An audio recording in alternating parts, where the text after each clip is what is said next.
ये सारे रुपये तो मैंने अपने पिगी बैंक से निकाले। मैंने पापा को बताया। पापा ने मुझे सीने से लगा लिया और बोले, मुझे तुम पर गर्व है मेरे बेटे। मैं माँ के साथ स्कूल के लिए निकल गया। स्कूल के गेट पर मैंने माँ से कहा, माँ पापा को किसी अच्छे डॉक्टर से दिखा देना। मैंने पापा को पिगी बैंक के सारे रुपये दे दिए हैं। पापा ठीक हो जाएंगे ना माँ? माँ ने हामी भरी। मैं माँ को बाय करते हुए स्कूल कैंपस में चला गया। छुट्टी के समय माँ आई थी मुझे लेने। उन्होंने बताया कि पापा को डॉक्टर से दिखा दिया है। घाव का ड्रेसिंग हुआ और कुछ दवाइयाँ खाने के लिए डॉक्टर ने सलाह दिया है। मैंने माँ से पूछा, पापा ठीक हो जाएंगे ना? माँ ने मुस्कुराते हुए कहा, हाँ मेरे बच्चे भी ठीक हो जाएंगे। तुम्हारे पापा अपने स्वास्थ्य के प्रति हमेशा से लापरवाह रहे हैं। सबका ख्याल उन्हें रहता है, बस खुद का नहीं।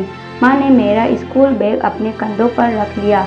मैंने माँ से कहा, तो हम पापा का ख्याल रखेंगे, है ना माँ? माँ मुस्कुराने लगी।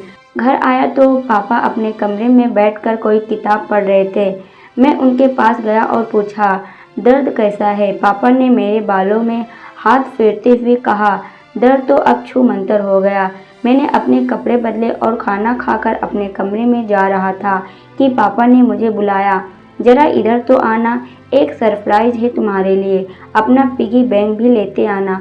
मैंने अपना पिगी बैंक उठाया तो भरा हुआ पाया। उसे लेकर पापा के पास आया। पापा ने कहा, कितने रुपए थे तुम्हारे पिगी बैंक में? मैंने जवाब दिया, 3500। एक बार फिर से गिनकर तो देखो, पापा ने मुस्कुराते हुए कहा। मैंने रुपये गिने तो 3600 रुपये हो रहे थे। बार बार गिनने के बाद भी 3600 रुपये ही आ रहे थे। मैंने उस वक्ता से पूछा, पापा मेरे 3500 में 100 रुपये अधिक हैं। पापा ने मुझे बाहों में भरते हुए कहा, तुम्हारी अच्छाइयों से खुश होकर लगता है किसी एंजल ने 100 रुपये रख दिए होंगे। चलो अच्छा ही हुआ कि जो पैसे तुम घर बनाने के लिए जमा कर रहे थे उसमें कुछ तो बढ़ा। तुम्हें तो एंजल को थैंक्स कहना चाहिए। मैं इतना तो होशियार हो ही गया था कि एंजल और इंसान के बीच का फ़र्क समझ सकूं। मैंने पापा के पैरों को छूते हुए कहा, थैंक यू एंजल। पापा ने मेरे माथे को चूमते हुए कहा, मेरा समझदार बेटा, जाओ थोड़ी देर आराम कर लो। मैं अपने कमरे में चला आया। आराम करने की कोशिश की पर आंखों से नींद गायब थी। पापा के साथ गुजरे दिनों को याद करने लगा। मेरे पापा ने मेरी खातिर खुद को बदल लिया।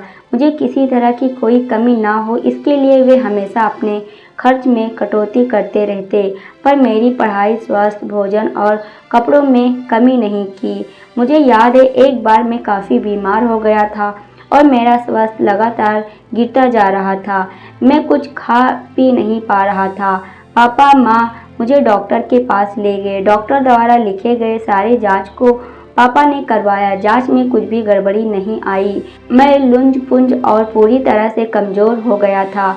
जो भी खाता उल्टी कर देता। पापा काफ़ी परेशान हो गए थे। मुझे उनका गुस्सैल चेहरा आज भी याद है।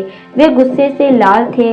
मुझे जोर से डांटते हुए बोले, खाता क्यों नहीं पागल? नहीं खाएगा तो अब मार दूंगा तुझे। मैं काफ़ी डर गया था, लेकिन पापा ने मुझे सीने से लगाकर कहा, तुझे जितनी उल्टी करनी है कर, लेकिन खा। मैं उनके डर से ही सही खाने की कोशिश करता, लेकिन उल्टी कर देता। उसी दिन मेरे मामा ने किसी तांत्रिक से लौंग लाकर मेरे दांत से कटवाया। मामा ने ये सब काम पापा की जानकारी बगैर किया था। पापा जान जाते तो मामा की खैर नहीं थी, क्योंकि मेरे पापा शुरू से ही इन सब का अंधविश्वास और ढकोसला मानते थे। जो भी हो, उससे लौंग का प्रभाव ऐसा हुआ कि मैंने खाना शुरू कर दिया। मामा ने तब बताया कि घर में ही किसी की नज़र लग गई थी मुझे। मैं डॉक्टर की लिखी दवाइयाँ भी खाने लगा। एक सप्ताह में मैं ठीक भी होने लगा, लेकिन इसी बीच मैं अपने पापा को काफ़ी करीब से पहली बार जाना था और ये समझ में आया कि वे मेरे लिए ज़माने से लड़ सकते हैं, लेकिन ये भी समझ में आया कि मेरे बिन वे एक पल भी नहीं रह सकते। नींद से जागा तो पाया कि पापा आईने के पास खड़े होकर दाढ़ी बना रहे हैं। मैं उन्हें काफ़ी गौर से देख रहा था। शेविंग क्रीम से काफ़ी मशक्क़त के बाद भी क्रीम नहीं निकली तो बाथरूम में पड़े साबुदानी में लक्स साबुन पर ब्रश घुमाकर चेहरे पर लगा और उसी पुरानी रेजर से दाढ़ी बनाते हुए पाया, जिसे माँ ने 3 साल पहले खरीदा था। मुझे देखकर पापा मुस्कुरा दिए। ऐसा नहीं है कि घर में कोई कमी है। घर में सारे साधन, घर की सारी ज़रूरत के सामान हमेशा रहते हैं, पर पापा को इन सब से हमेशा मैंने दूरी बनाते हुए देखा है। उनकी नज़र में सदा भोजन, उच्च विचार काफ़ी मायने रखता है।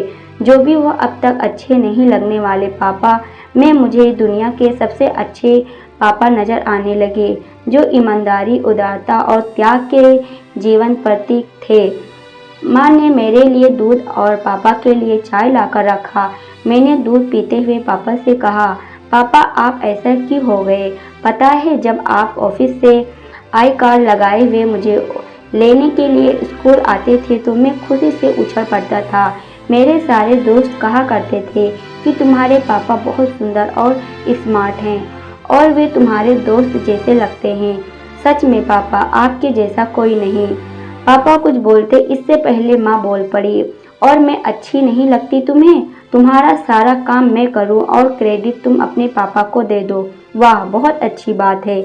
जाओ, आज से मैं तुमसे बात नहीं करती। मैं कभी माँ तो कभी पापा के चेहरे की ओर देख रहा था। मुझे कुछ समझ में नहीं आ रहा था। कुछ देर की चुप्पी के बाद पापा ने कहा, तुम्हारी माँ दुनिया की सबसे अच्छी माँ है। वो कभी कभी मेरी भी माँ बन जाती है, जैसे कि आज। पापा की बात पर माँ ने मुस्कुराते हुए मुझे सीने से लगा लिया। दोस्तों, इस वीडियो के बारे में आपकी क्या राय है, कमेंट करके ज़रूर बताइएगा। वीडियो पसंद आई हो तो लाइक शेयर करना मत भूलना। अगर आप चैनल पर नए हो तो चैनल को सब्सक्राइब जरूर कर लेना। पूरी वीडियो देखने के लिए आपका बहुत बहुत धन्यवाद।